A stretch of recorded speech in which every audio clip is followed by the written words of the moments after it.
Whatever the occasion, effortless elegance is right this way. Because Hilton brings you new ways to stay courtesy of the Nomad London. And it doesn't stop at award-winning dining in a space draped in velvet and illuminated by vintage chandeliers. No, this day goes beyond with unparalleled personalized service and attentive hospitality. Oh, and did we mention the Nomad London can be booked using your Hilton Honors points at Hilton.com? Hilton, for the stay. The First Lady of New York Radio, Joan Hamburg, entertaining and informative. Talk Radio 77 WABC. Welcome, everyone, to the Joan Hamburg Show. It's a Sunday, and that means when the clock says 2 o'clock, we're on with all of you, and you can always get our podcasts. You can find us on Facebook. We're here. And happy Passover, happy Easter to all of you. I hope these are joyous holidays and that all your wishes come through. That really makes a big difference. Well, my family came in from California, Paris, to New York to celebrate the holidays with us. So as a surprise today, I've got my daughter-in-law, Christina Kirk, who's a gifted actress. I've got my granddaughter, Stella Louise Kirk Hamburg, and she's gifted at so many things. And I've got John Hamburg, my son, and they're all here, and they're all very shy about using the microphone. And son John has a little laryngitis, so go close to the radio, close. Not John. And Kevin, our engineer, can make John sound great, so he's going to fix him up. But you notice that in the New York Times, they did a travel section last week, and it was all about family travel. This is the big trend. People take their kids and go everywhere. And in fact, my friend Lynn Scher, whom you may know from all her years as a television journalist, Lynn brought her granddaughter, and they went to Africa, and where Lynn had gone years ago and came back to share the experience with her granddaughter, and it was quite fabulous. And then John, Christina, and Stella went to Paris, and they went with another couple. So I thought it would be interesting to hear what happened. How was that? Because you had not traveled with that kind of family travel before. No, we hadn't. We hadn't taken Stella out of the country. She's been, back and forth from New York to LA dozens of times, and to Hawaii and other places, but never international. And so, we tried to make it work so she would, get a taste for that kind of travel and be excited about it moving forward. And you went with another family, very close friends of yours. Is that something you would recommend for a first-time outing? That was great because we went with our very close friends who have 2 kids. One is Stella's age and one a couple of years older, and they're all very close. And it was great because we could, the kids could kind of hang out, right. And the grown-ups could hang out. We could hang out, all 7 of us. So it was, yes, I would recommend it completely. And there were no problems. When you do a trip like that, how important is planning? I think planning, the way we did it was very important. I mean, we worked, you recommended a woman who has a tour company, a woman named Rachel Kaplan, who has a tour company in Paris. I met her in Paris, 10 years ago or something? A little bit longer, I think. Yeah. And she was great. If you Google Rachel Kaplan Paris, her company will come up. And I worked with her, the mom from the other family, Abby. She and I kind of worked on the whole thing. Christina, my wife, had no idea what we were doing. It was all a surprise, and she kind of liked it that way. But we planned, a combination of things like kind of touristy things, seeing the Louvre and going to Versailles and other things. And then some days we would just be free to wander around, which is what you want to do as well in a city like Paris. Right. But did you make restaurant reservations in advance? I've always done that in Europe because it's not easy to get into places. Well, it's really crowded. A lot of people now that, the pandemic is not over, but let's say we're living with it. Yeah. So people are traveling like crazy if they can. and so we made restaurant reservations every night because we were 7. Sometimes we made lunch reservations, but we had, we one great thing was we had some guides on these tours. That was good. So a guide on the tour of the Louvre the Louvre Museum, you can take 3 months to look at the whole thing, and we tried to squeeze it in a couple hours, So, so the guide was great and showed us, kind of what they consider the most important works of art in the museum. And we had another guide when we went to Versailles, which was amazing. So, those kind of things were great to plan in advance. Yeah, and the reason that I liked Rachel, and it was so long ago, I felt worried about recommending her, but we took our young producer who had never been anywhere, let alone Europe, and she only wanted to see the Mona Lisa, and we only had a few hours, and the Louvre was closing. So this young woman said, leave it up to me, and next thing you know, she's beckoning us. She found a garbage man who was dumping the garbage from the Louvre. The end of the day was closed or closing. And he signaled for us to follow him, sneaked in the back with all the garbage. And there we were, all by our lonesomes, looking at the Mona Lisa. And you showed me a picture of Stella. Yeah.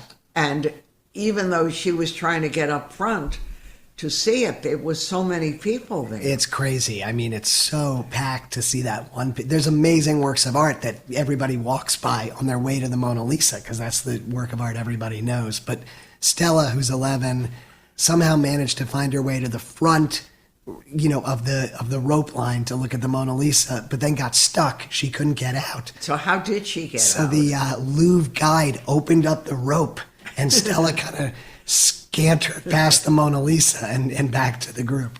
Yeah, and were the kids impressed with the Mona Lisa? Probably the most famous painting in the world. I think they thought it was pretty cool the way her eyes follow you everywhere. Yeah, I think that was a highlight.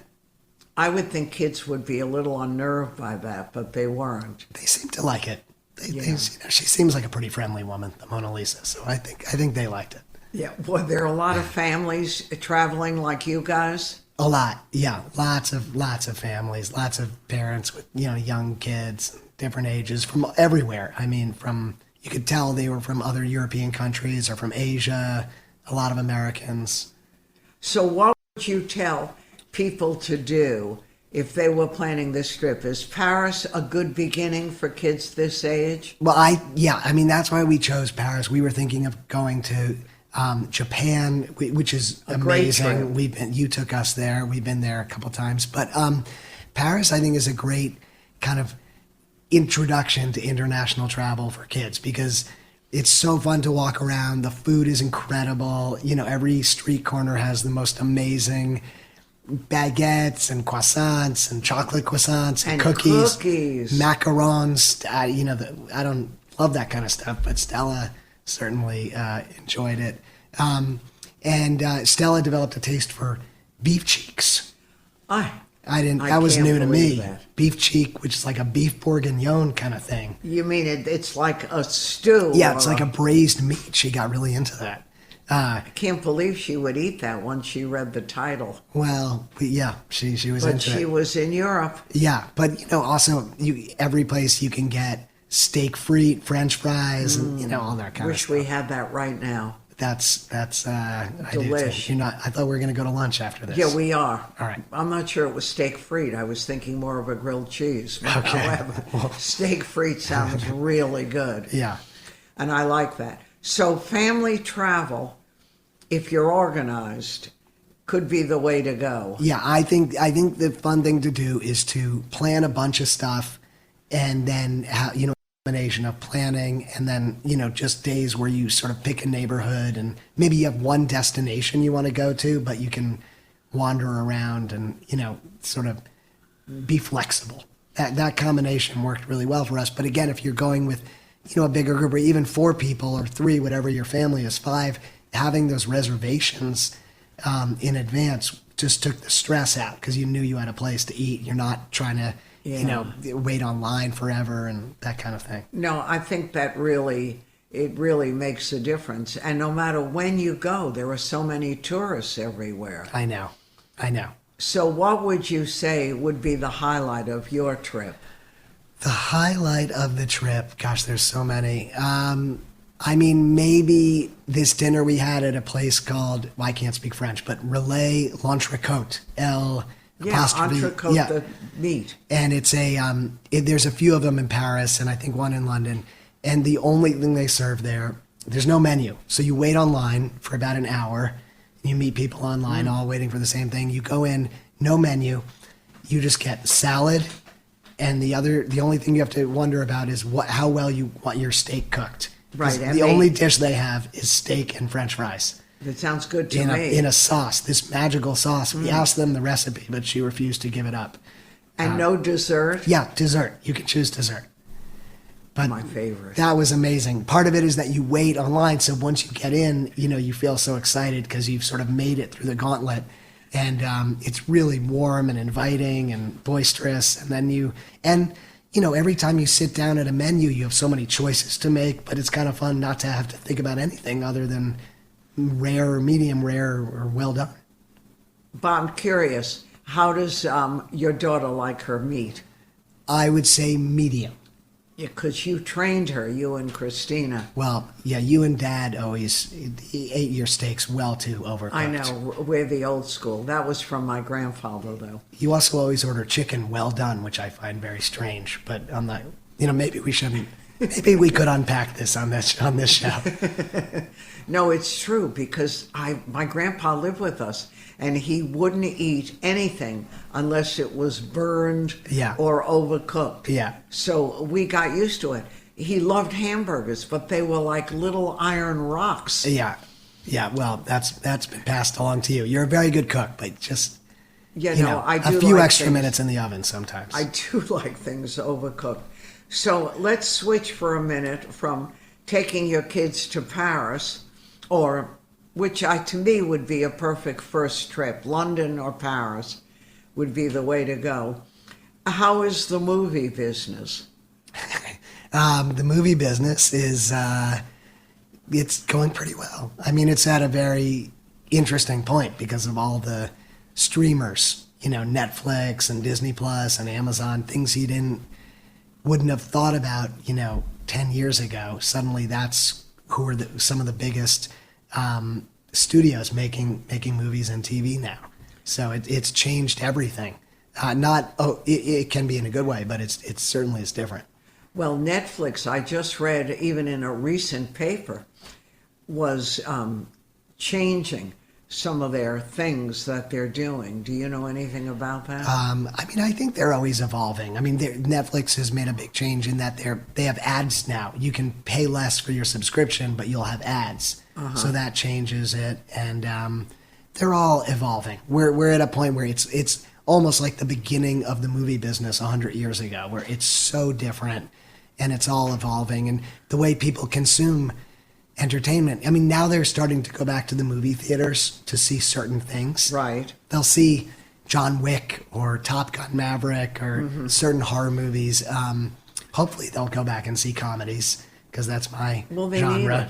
But a lot of people are perfectly happy to just be at home on the couch and watch the new release. That's how people are watching entertainment now. Because going out to the movie theaters is a big commitment. So what's going to happen to the movie theaters?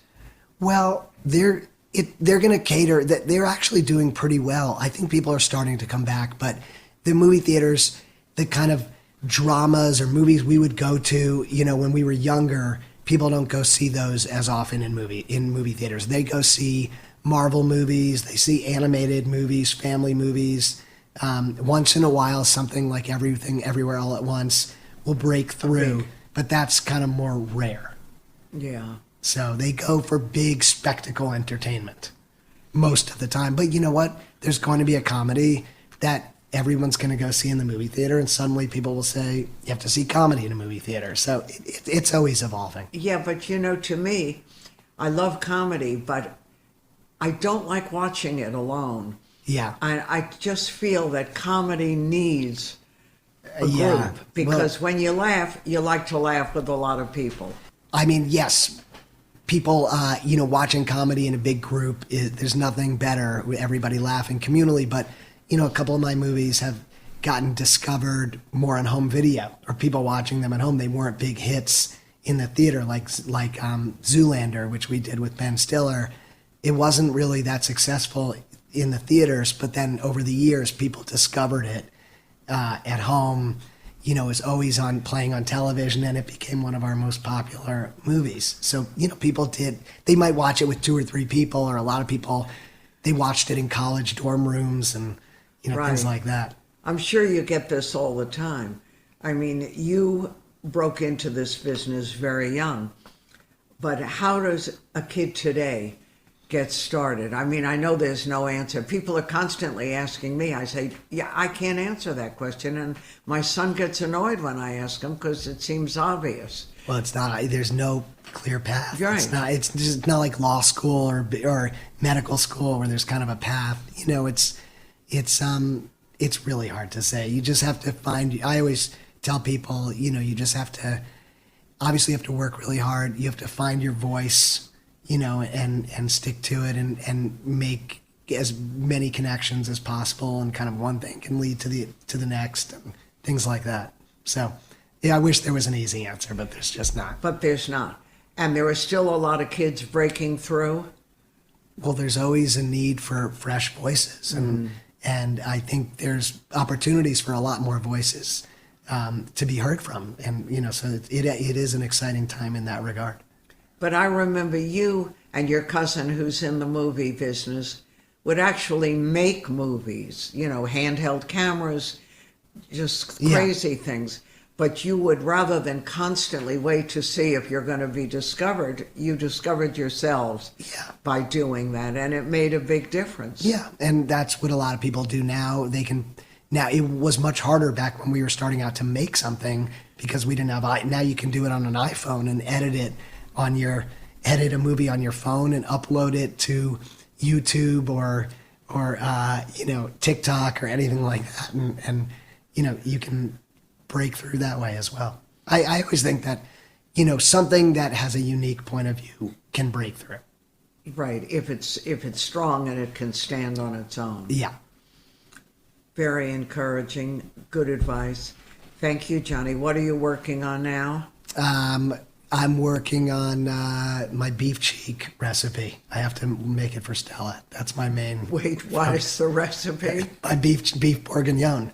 Oh, beef bourguignon. And a couple of movie projects as well. So working on a few things. Yeah, well, I have a really good recipe for that. I'll have to give it to you. Okay. It was actually in a movie about Julia Child. Oh, yeah. And it's Julie and Julia. I love and that. it's that recipe. We watched that with Stella, actually. Yeah. So try that recipe. It's so delicious. I'll have to rewatch the movie and record that scene so I can get the ingredients correctly. Yeah, it's not a hard recipe, but Okay. you have to cook it a long time. Well, that's why you're good at that, because you like to cook stuff for a long time. Well, but that is like a braise or something. Exactly. I know. It isn't like you're making a steak. No. And you guys don't eat so much meat. We grew up eating a lot of meat. You kids had a lot of meat too. Yeah, we eat everything. It was the time. Now we're into organic and healthy, and you do eat healthy, right? I think we eat pretty healthy. Yeah. Okay. Well, thank you guys. I appreciate all of you coming over. Thanks, Mom. Maybe you want to move back to New York. We'll talk about it after the show ends. All right, everyone. Thank you for sharing the Hamburg Kirk family with Christina, Stella, and John. I'm Joan Hamburg. Much more after this. You just realized your business needed to hire someone yesterday. How can you find amazing candidates fast? Easy. Just use Indeed. Stop struggling to get your job post seen on other job sites. With Indeed sponsored jobs, your post jumps to the top of the page for your relevant candidates, so you can reach the people you want faster. According to Indeed data, sponsored jobs posted directly on Indeed have 45% more applications than non-sponsored jobs. Don't wait any longer. Speed up your hiring right now with Indeed. And listeners of this show will get a $75 sponsored job credit to get your jobs more visibility at Indeed.com/ARTS. Just go to Indeed.com/ARTS right now and support our show by saying you heard about Indeed on this podcast. Terms and conditions apply. Hiring? Indeed is all you need.